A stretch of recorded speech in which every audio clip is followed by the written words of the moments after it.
Welcome to new TV Telugu. Tirumala నెయ్యి వివాదంపై నటుడు ప్రకాష్ రాజ్ వ్యాఖ్యలపై జనసేన అధ్యక్షుడు డిప్యూటీ సీఎం పవన్ కళ్యాణ్ ఆగ్రహం వ్యక్తం చేశారు. విజయవాడ దుర్గగుడిలో ప్రాయశ్చిత్త పూజలు నిర్వహించిన పవన్ కళ్యాణ్ అనంతరం మీడియాతో మాట్లాడారు. ఈ క్రమంలో నటుడు ప్రకాష్ రాజ్ పై తీవ్ర ఆగ్రహం వ్యక్తం చేశారు. సెక్యులరిజం అంటే ఏమిటో తెలుసుకోవాలని హెచ్చరించారు. హిందువుల మనోభావాలు దెబ్బతింటే తాను మాట్లాడకూడదంటే ఎలా అని ప్రశ్నించారు. తాను హిందువుల విషయం గురించి మాట్లాడితే నటుడు ప్రకాష్ రాజ్ అభ్యంతరం ఏంటని, ఏ మతాన్ని తాను నిందించలేదని, దీనిని కూడా తాను గోల చేస్తున్నానని అనడం ఏమిటన్నారు. దేవతా విగ్రహాలు శిరచ్ఛేదం చేస్తే మాట్లాడకూడదా అని ప్రశ్నించారు. ప్రకాష్ రాజ్ అంటే తనకు గౌరవం ఉందని, సెక్యులరిజం అంటే రెండు విధాలని ఆయన గుర్తించాలన్నారు. హిందువుల మీద దాడి జరిగితే మాత్రమే మాట్లాడకూడదా అని ప్రశ్నించారు. ముస్లింలు మదర్సల మీద తనకు ఎప్పుడు గౌరవం ఉందని, వాటికి లక్షల కొద్ది విరాళాలు ఇచ్చానని గుర్తు చేశారు. మిషనరీ స్కూల్లోనే చదువుకున్నానని, వారి మీద తనకు ఎప్పుడు గౌరవం ఉంటుందన్నారు. తనను తాను తగ్గించుకున్నవాడు హెచ్చింపబడతారనే దానిని నమ్ముతానని, అయితే నేను పాటించే ధర్మానికి అన్యాయం జరిగితే తాను మాట్లాడడంలో తప్పేమిటన్నారు. ప్రకాష్ రాజ్ ఇవి తెలుసుకోవాలన్నారు. ప్రకాష్ రాజ్ మాత్రమే కాదు, సెక్యులరిజం గురించి మాట్లాడే వాళ్ళంతా తెలుసుకోవాలన్నారు. హిందువులుగా తాము తీవ్రంగా ఆవేదనలో ఉన్నామని మర్చిపోవద్దన్నారు. మాట్లాడే ముందు 100 సార్లు ఆలోచించుకోవాలని, అయ్యప్ప స్వామి సరస్వతీదేవి ఇష్టం వచ్చినట్టు మాట్లాడతారని, అల్లా మీద, మహమ్మద్ ప్రవక్త మీద, జీసస్ మీద మాట్లాడగలరా అని ప్రశ్నించారు. తమ దేవుళ్లపై మాట్లాడితే మా మనోభావాలు దెబ్బతినవా అని నిలదీశారు. ప్రతి సగటు హిందువు తాలూకా ధర్మమని, ఇదే ముస్లిం మీద దాడి జరిగితే ఏం చేస్తారని పవన్ కళ్యాణ్ ప్రశ్నించారు.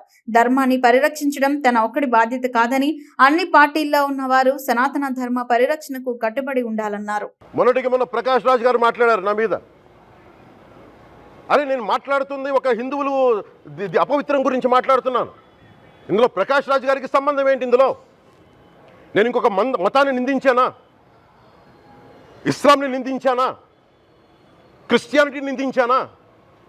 ఈ అపవిత్రం జరిగింది, ఇలా జరగకూడదు, ఫుడ్ అడల్టరేషన్ జరిగిందని మాట్లాడుతుంటే దీన్ని గోల చేయకూడదంటే, అంటే తప్పు జరిగినప్పుడు మాట్లాడకూడదా? ఒక అపవిత్రం జరిగితే మాట్లాడకూడదా? దేవతా విగ్రహాలను శిరచ్ఛేదం చేస్తే మాట్లాడకూడదా? ఏం పిచ్చి పట్టింది ఒక్కొక్కళ్ళకి? ఎవరి కోసం మాట్లాడుతున్నారు మీరు? ప్రకాష్ రాజ్ కూడా చెప్తా ఉన్నాను, నాకు మీరంటే గౌరవం. I have extreme respect for you. కానీ when it comes to secularism, Prakash Raj garu, it is a 2 way, not 1 way. I have extreme respect for you. You know that. మీరు secularism is always 2 way, it is not 1 way. హిందువుల మీద దాడి జరిగినప్పుడల్లా వచ్చి మాట్లాడడం తప్ప, అన్య మతాల మీద జరిగితే నేను కూర్చొని ఇంతమంది కౌలు రైతులకు ఇచ్చాను, ఎంతమంది ముస్లిం ఇస్లాం రైతాంగానికి ఇచ్చాను నేను.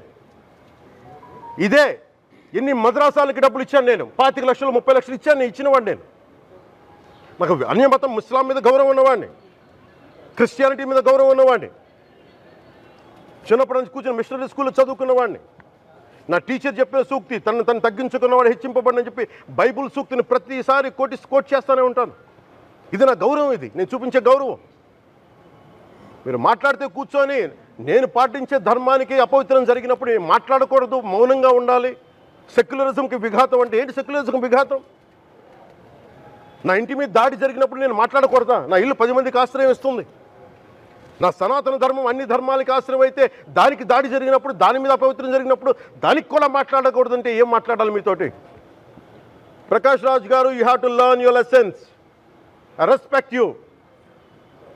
It's not just Prakash Raj garu, all the people who thinks in the name of secularism, you're going haywire. Let me tell you guys, we are extremely hurt. Don't make a mockery out of our sentiments. We are deeply, deeply hurt. It's not fun for you, maybe it might be fun for you. It is not fun for us. It's a deep anguish, deep pain. Don't you ever forget. Before you come and think 100 times and talk about Sanatana Dharma. Enough of this. Salu.